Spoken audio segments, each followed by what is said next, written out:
The high yield credit market is on fire. It's been a full participant in the Trump rally. But the question is, what are the drivers of return for the asset class? And what risks are you taking by exposing yourself to high yield credit? And are these drivers likely to continue in 2017? We look at that in detail in this video. Love it or hate it, you can't really avoid it. But is it junk?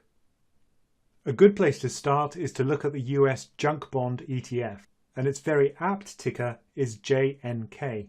What's probably caught your eye is the distribution yield on this ETF, which is over 6%.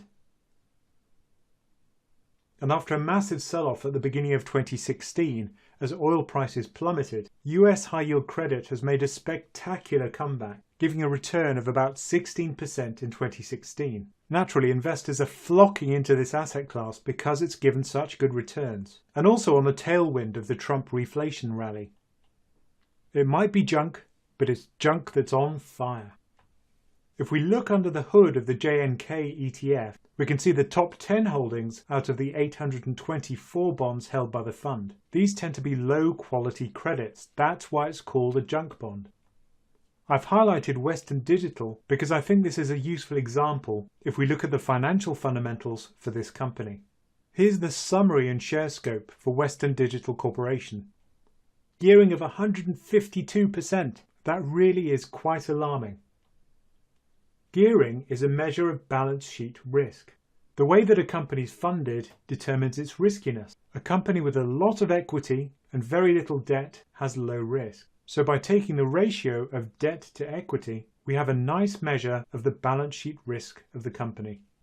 So here are two example balance sheets. On the left a weak one and on the right a strong one.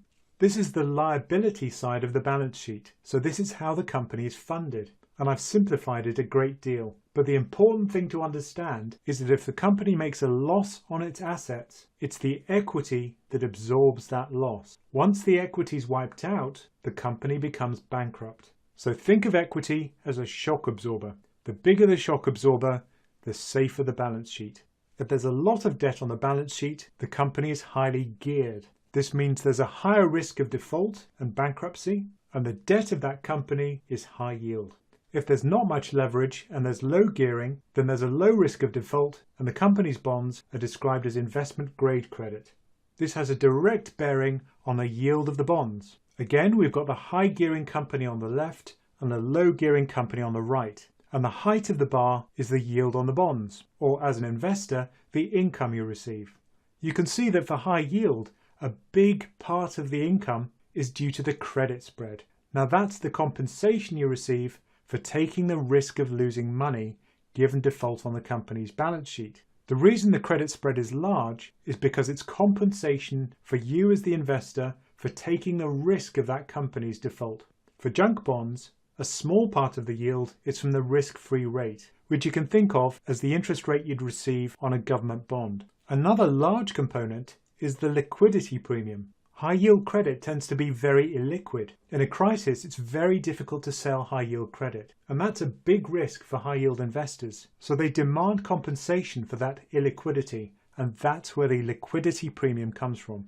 Compare that with the investment grade yield on the right-hand side. You can see that the credit spread is tiny. You're taking a smaller risk, so you receive a smaller compensation for taking that risk. The risk-free rate is just the same as it would be for a high-yield bond. But you can see that it's a bigger proportion of the all-in yield for investment grade.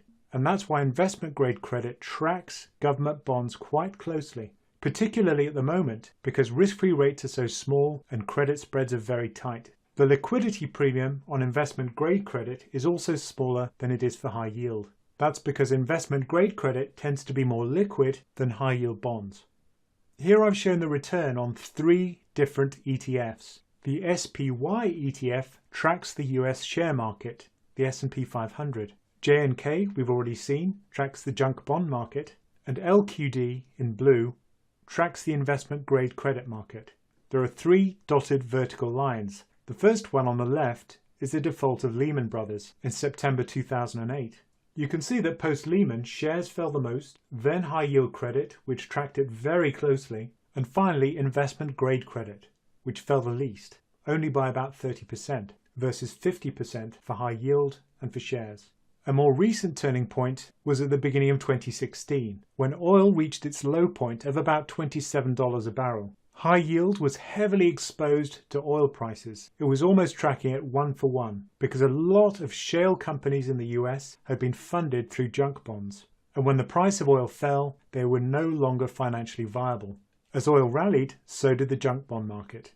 Shares and high yield track one another very closely. In fact, credit can be seen as a canary in the risk coal mine. When junk sells off, equity is never far behind. And for that reason alone, it's very well worth tracking the JNK ETF. What you can also see is that during the Trump rally, both US shares and junk rallied very strongly, whereas the investment grade market fell sharply because yields had started to increase on government bonds. Remember, risk-free rates are a big part of investment grade yields, and as the yields rise, the price of the bonds falls. A big story at the moment is how money's flooding into the high yield market. You can see the all-in yield is now reaching 10% after spiking up to 22% at the beginning of 2016. Trump's policy of cutting taxes is beneficial for high yield bonds just as it is for the equity market, because more profit means a greater ability to service debt, so the probability of default drops. Here's the legal bit. This is not a recommendation. If you found this interesting, seek independent financial advice. We also love your feedback. Do you think high yield is toxic, or is it a critical part of any portfolio? You can tweet us at PensionCraft, message us on Facebook, or go to our website to see our library of videos.